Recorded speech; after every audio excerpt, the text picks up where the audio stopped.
नमस्कार, मैं हूं आपके साथ मनीषा डिंडोरिया। स्वागत है आप सभी का प्यारा हिंदुस्तान पर। आपको बता दूं, अरविंद केजरीवाल जी ने मौलवियों की सैलरी बढ़ा दी है। जिनकी 10,000 थी उनकी 12 कर दी है और जो पुराने मौलवी थे उनकी 18,000 सैलरी हो गई है। यानी कि 9 करोड़ से ऊपर वो सालाना मौलवियों को तनख्वाह दे रहे हैं।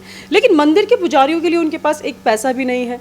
निगत अब्बास जी इस वक्त मेरे साथ है। निगत जी, जब ये खबर सुनने में आई, आपका इस पर क्या प्रतिक्रिया रहेगी, क्या रिएक्शन रहेगा? देखिए, हमेशा से ही अरविंद केजरीवाल जी ने अपनी नीयत को जनता के सामने किसी ना किसी तरीके से रख दिया है। इस बार भी हमेशा की तरह उन्होंने ये बात दिखा दी है कि सिर्फ और सिर्फ वो राजनीति इसलिए कर रहे हैं, मुख्यमंत्री इसलिए बनकर बैठे हैं, अपनी पार्टी को सरकार में इसलिए लेकर आए हैं क्योंकि वो एक कम्युनिटी को बढ़ावा देना चाहते हैं, उसकी अपीजमेंट करना चाहते हैं। आप बड़ा ही, जब आप चुनाव लड़ते हैं, चुनाव के समय आपको बड़े हिंदुओं की याद आ जाती है, सिख की याद आ जाती है। आजकल भी आप पंजाब में जाके बड़े प्रचार करने के तरीकों को अपना रहे हैं और आप दिखा रहे हैं कि आप बड़े पंजाबियों के और सिखों के समर्थक हैं। मुझे आज ये सवाल का आज आप जवाब जनता को दीजिए। जनता पूछ रही है कि क्यों आप सिर्फ और सिर्फ एक कम्युनिटी को खुश कर रहे हैं? क्या आपको सिर्फ उन लोगों की मेहनत दिख रही है? मैं नहीं कह रही कि गलत है, आप सैलरी बढ़ाइए, हक है, कानूनी हक आपका है बढ़ाना, आप बढ़ा सकते हैं। कानूनी हक उनका है बढ़वाना, वो बढ़वा सकते हैं। लेकिन क्यों पुजारी आपके इस प्यार से वंचित रह जाते हैं? बाकी जो कम्युनिटीज हैं वो आपकी इस मोहब्बत से वंचित रह जाती हैं। ऐसा कौन सी चीज है जो आपको सिर्फ और सिर्फ एक कम्युनिटी को खींचने में लगाने की जरूरत पड़ती है? कहीं ऐसा तो नहीं है कि सिर्फ आप अपना वोट बैंक बना रहे हैं? कहीं ऐसा तो नहीं कि अगले साल जो दिल्ली में एमसीडी के चुनाव है उसको आप अपने काबू में करने के लिए इस प्रकार के गंदे और गलीच गेम खेल रहे हैं? कहीं ऐसा तो नहीं कि उत्तर प्रदेश में आपको पता है कि मुसलमानों की तादाद ज्यादा है और आज इनको खुश करने की जरूरत है, नहीं तो हमें उत्तर प्रदेश में वोट नहीं मिलेंगे? कहीं ऐसा तो नहीं है? और फिर आप ये कह देते हैं कि भारतीय जनता पार्टी जो है वो सिर्फ और सिर्फ एक कम्युनिटी को खुश करने की कोशिश कर रही है। मुझे बताइए ना, यहाँ पर क्या ऐसा हुआ जो हिंदुओं को मिला और मुसलमानों को नहीं मिला? या क्या ऐसा हुआ जो मुसलमानों को मिला और हिंदुओं को नहीं मिला? सभी को एक तरीके से रखते हैं। तराजू में तोलने का काम तो आप कर रहे हैं। जब तक ये गंदी और गलीच राजनीति आप करते रहेंगे ना, याद रखिएगा, ना ही आप एमसीडी का चुनाव जीतने वाले हैं और ना ही उत्तर प्रदेश में आपको कोई पूछने वाला है। बल्कि ऐसा ना हो जाए कि उत्तर प्रदेश में आने से पहले आपका देश निकाला हो जाए। जैसा आप कह रही हैं कि एक कम्युनिटी को खुश करने के लिए वो इस तरीके के चीज़ें करते हैं। अभी देख लीजिए, ईद पर जैसे नमाज पढ़ने की परमिशन थी, मार्केट खुले थे, वहीं अभी जन्माष्टमी का अवसर था, उस पर उन्होंने मंदिरों में जाने से स्टॉप कर दिया था सबको, मतलब नहीं जा सकते, रिस्ट्रिक्शन लगा दी थी। तो कैसी मानसिकता ये रखते हैं? अभी योगी जी को बोलते हैं वो हिंदू मुस्लिम करते हैं, बीजेपी सरकार हिंदू मुस्लिम करती है। कौन कर रहा है यहाँ हिंदू मुस्लिम? इसी बात को तो मैंने कहा कि आप तो निरंतर ये कहते आए हैं कि भारतीय जनता पार्टी के लोग जो हैं वो राजनीति करते हैं और एक समुदाय को खुश करने की कोशिश करते हैं, कम्युनिटी की तरफ ज्यादा झुकाव रखते हैं, हिंदुत्ववादी बातें करते हैं। आज आप क्या कर रहे हैं? आज आपने जन्माष्टमी, जो एक बहुत ही बड़ा पर्व माना जाता है, मैं तो कहूंगी कि भगवान कृष्ण के लिए सिर्फ एक यही दिन है जो सबसे ज्यादा पूरा हिंदुस्तान पूजता है। हिंदुओं के लिए बहुत बड़ा दिन है, बहुत ज्यादा ही तादाद में लोग उमड़ उमड़ कर आते हैं मंदिरों में। ठीक है, आप, मैं जानती हूं कि प्रोटोकॉल एक जो लागू करना चाहिए कोविड के लिए वो आपको करना चाहिए, पर वो क्यों कुछ त्योहारों के लिए नहीं होता? क्यों आप उस पर प्रतिबंध नहीं लगाते कि मुसलमानों को आप नमाज पढ़ने से नहीं रोकना चाहते? आप नहीं रोकना चाहते, बहुत अच्छी बात है, आप उन्हें समझाते हैं कि आप प्रोटोकॉल के तहत काम करिए और वहाँ पर सोशल डिस्टेंसिंग के साथ नमाज पढ़िए, पर यही गाइडलाइंस तो आप जन्माष्टमी और बाकी अन्य त्योहारों के लिए भी लगा सकते थे ना।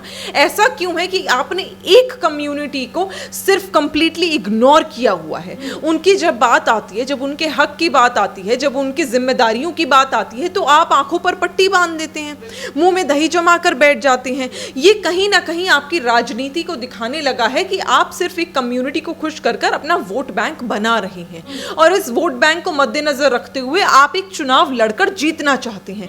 आज आप इधर उधर जो झपट्टे मार रहे हैं उत्तर प्रदेश में और पंजाब में, सिर्फ एक कम्युनिटी के बलबूते पर मार रहे हैं। पर याद रखिएगा, ये कम्युनिटी बेवकूफ नहीं है। ये जितना अपने आप को मुसलमान बहुत ही समझदार व्यक्ति है, वो समझता है कि ये मुझे पटाने की कोशिश कर रहे हैं, मक्खन लगाने की कोशिश कर रहे हैं। इस मक्खन से हमारी कम्युनिटी पिघलने वाली नहीं है। अगर कुछ पुख्ता कर सकते हैं ना, तो पूरी दिल्ली वासियों के लिए करिए, जिसमें हिंदू, मुसलमान, सिख, ईसाई, जैन, बौद्ध, पारसी सब हों, सिर्फ एक कम्युनिटी नहीं। अगर काम करना है ना, अगर आपको इतनी सैलरीज बढ़ानी है, तो आज आप वो पैसा लगाकर, जो आपने सीसीटीवी का आप जो बड़ा सा हुंकार भर रहे हैं कि मैंने तो सीसीटीवी लगाया, आप ट्रांसपोर्ट बसेस तो ज्यादा बढ़ाइए, डीटीसी बसेस। आपके जो मार्शल्स थे वो कहाँ गए? जो सेफ्टी सिक्योरिटी का आपने वादा करा था वो कहाँ गए? अभी नवंबर आने वाला है 2 महीने में, फिर आप शुरू हो जाएंगे पराली की वजह से पोल्यूशन है, पराली की वजह से पोल्यूशन है। कहाँ है स्मोक टावर्स? एक स्मोक टावर तो आपसे लगाया नहीं गया, और पोस्टर्स आपने ऐसे लगा दिए हैं जैसे आप दिल्ली के मुख्यमंत्री नहीं, देश के राष्ट्रपति हैं। इस चीज को अब आपको चेंज करने की जरूरत है। जनता कुछ पुख्ता काम मांग रही है। आप कम्युनिटी, जात, धर्म को देखकर काम मत करिए, लोगों के लिए काम करिए, विकास के लिए काम करिए, इक्वालिटी पे काम करिए। आपने यूपी चुनाव का नाम लिया, अभी ये लोग तिरंगा यात्रा निकालने की तैयारी में है उत्तर प्रदेश में, तो तिरंगा यात्रा ये लोग निकाल रहे हैं, और साथ ही इनका बयान भी आ रहा है आम आदमी पार्टी की तरफ से कि उत्तर प्रदेश में अब जातिवाद नहीं चलेगा, और इतने सालों से मतलब बीजेपी सरकार में जातिवाद हो रहा है, राष्ट्रवाद हो रहा है, तो वो हम खत्म करेंगे, भाजपा नहीं चलेगी अब। पहली बात तो इन्होंने कहा तिरंगा यात्रा निकालेंगे। अरे कौन से तिरंगे की बात कर रहे हैं आप? ये वही तिरंगा है जिस पर आपने चुप्पी साध ली थी जब उखाड़ के लाल किले से फेंक दिया गया था। वो समय आप भूल गए जब आपके गुंडों ने, आपके गुर्गों ने, मैं नहीं कहूंगी कि वो फार्मर्स थे, मेरे देश का किसान हमारे देश का तिरंगा उठाकर फेंक नहीं सकता, उसकी ऐसी तौहीन नहीं कर सकता, वो आपके गुंडे थे, क्योंकि आपका समर्थन उन्हें था। जब उन्होंने उठाकर फेंक दिया था तब आपको ये तिरंगा याद नहीं आया था। और जातिवाद तो आपसे ज्यादा इस समय कोई और कर ही नहीं रहा। मुझे बताइए ना कि उत्तर प्रदेश में ऐसा हुआ हो कि पुजारियों की जो है वो सैलरी बढ़ा दी गई और मौलानाओं के बारे में कोई सोच ही ना रहा हो, या ऐसा हो कि मौलानाओं की सैलरी बढ़ा दी हो और पुजारियों के बारे में कोई सोच ही ना रहा हो। यहाँ तो विकास दुबे को भी उसी प्रकार से ट्रीट किया जाता है जिस प्रकार की अंसारी को ट्रीट किया जाता है, और अंसारी को भी उसी प्रकार ट्रीट किया जाता है जिस प्रकार विकास दुबे को ट्रीट किया जाता है। तो मुझे बताइए, ये तो छाती तो आपने पीटी थी जब ऐसे लोगों को, उग्रवादी जैसे लोगों को मार दिया गया था, एनकाउंटर किया गया था, तब आपने छाती पीटी थी कि हाय ब्राह्मण के खिलाफ है भारतीय जनता पार्टी। आप क्या चाहते हैं? आज अगर हम तालिबान के खिलाफ बोलते हैं तो ऐसा थोड़ा है कि हम मुसलमान विरोधी हैं।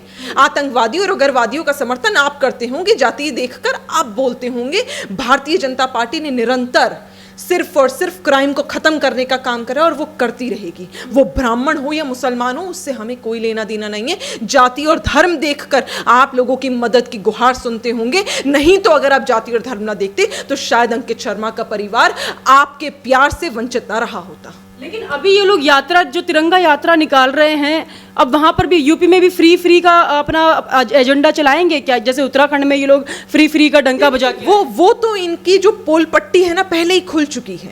फ्री की बात करते हैं, 200 यूनिट से ऊपर अगर आएगा बिल तो लेंगे। 201 आ जाता है तो आप 201 पूरा ले लेते हैं। फ्री तो तब होगा ना कि 200 को हटा के सिर्फ आप 1 यूनिट का बिल लें।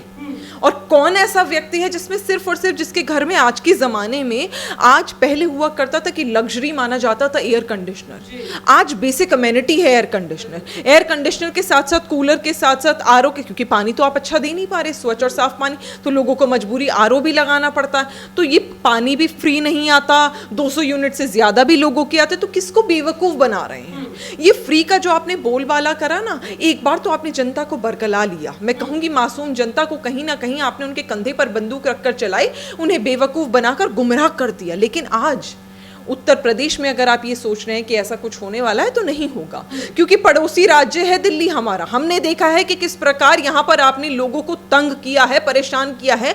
आज भी साफ पानी पीने को नहीं मिलता, लोगों को न जाने 20-20, 40-40 रुपए की बोतलें खरीद कर पीनी पड़ती हैं, जिनके पास खाने को पैसा नहीं है, क्योंकि वो गंदा नाली वाला पानी नहीं पी सकते। और ये बाकायदा सबूत के साथ देखा गया है कि जब नल खोलते हैं ना तो वो ब्राउन, भूरे रंग का पानी आता है, क्योंकि वो मटियाला पानी है, वो गंदा पानी है। पहले आप दिल्ली की सफाई करिए, दिल्ली में जो चीजें गलत थी उन्हें ठीक करिए, स्मोक टावर लगाइए, यहां पर लोगों को सशक्त करिए, उसके बाद आप उत्तर प्रदेश की दौड़ में शामिल होइएगा।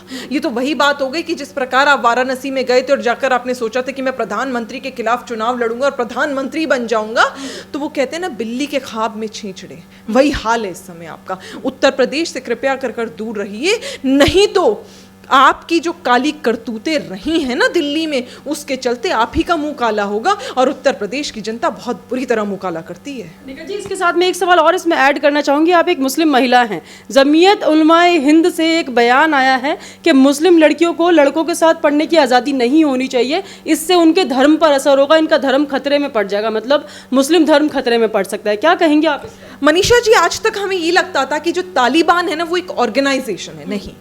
आज हमें इस बात को समझना पड़ेगा कि ये जो तालिबान है ना, ये एक सोच है, और ये सिर्फ अफगानिस्तान नहीं, ये हिंदुस्तान में क्या पूरे विश्व में कहीं भी पनप सकती है, और आज ये पनप रही है इन लोगों के माध्यम से। जो लोग ये कह रहे हैं, जो उनके नक्शे कदम पर चल रहे हैं कि उन्होंने बच्चों के स्कूलों को अलग अलग कर दिया कि बेटियां अलग पढ़ें और बेटे अलग पढ़ें, आज आप वही चीज हमारे ऊपर थोपना चाहते हैं कि बेटियां और बेटे अलग अलग पढ़ें। क्यों आपको जलन होती है? क्यों आपको महिलाओं के सशक्तिकरण से दर्द होता है? क्यों आपको लगता है कि बेटियां अगर आपसे आगे निकल जाएंगी तो आपकी जो पेट्रियार्कल सोसाइटी है, जो कंट्रोल फ्रीक आप बनकर घूम रहे हैं, जो डोमिनेंस आप हमारे ऊपर करना चाहते हैं, वो नहीं कर पाएंगे? इस ख्वाब से बाहर आइए। ये जो आपने शराफत का निकाब पहना है ना, इसको आप उतार कर फेंक दीजिए, क्योंकि इस निकाब के पीछे क्या सच्चाई है आपके इस बयान से हमें पता चल गया। मुसलमान बच्चे हों, हिंदू बच्चे हों, साथ पढ़ें या अलग अलग पढ़ें, ये एक पर्सनल चॉइस है। ये मेरी चॉइस है कि मैं कोविड स्कूल में जाना चाहती हूँ या गर्ल्स स्कूल में जाना चाहती हूँ। आप कौन होते हैं मुझे बताने वाले? और अगर आप बता रहे हैं ना, तो आपकी ज़हनियत में कमी है, आपकी सोच में कमी है, और कहीं ना कहीं इस सोच को आपने तालिबान का प्यार मोहब्बत वाली सोच में मिला लिया है। आप उन तालिबानियों से प्रेरित होकर आज हिंदुस्तान में इस प्रकार की चीज कर रहे हैं। पर याद रखिएगा, यहाँ का प्रधानमंत्री चाय वाला है, प्रधानमंत्री मोदी, जो आपको ना को चने चबवा देगा। अगर हमारे डेमोक्रेटिक राइट पर आप हनन करने की कोशिश करेंगे तो इसको छोड़ दीजिए। इस साजिश और षड्यंत्र को अपने पैरों तले दफना दीजिए, नहीं तो दफन करने के लिए हम आएंगे। लेकिन स्कूल की पढ़ाई से धर्म बीच में कहाँ से आ गया? धर्म पर कैसे इफेक्ट हो सकता है अगर कोई बच्चा स्कूल में पढ़ रहा है? नहीं, किसने कहा हो सकता है? ये तो वो लोग कह रहे हैं ना। धर्म पर इफेक्ट नहीं होगा, ये उनकी पेट्रियार्कल, मैंने कहा, जो कंट्रोल फ्रीक एटीट्यूड है, डोमिनेंट सोसाइटी जो वो बनाना चाहते हैं, उस पर इफेक्ट होगा।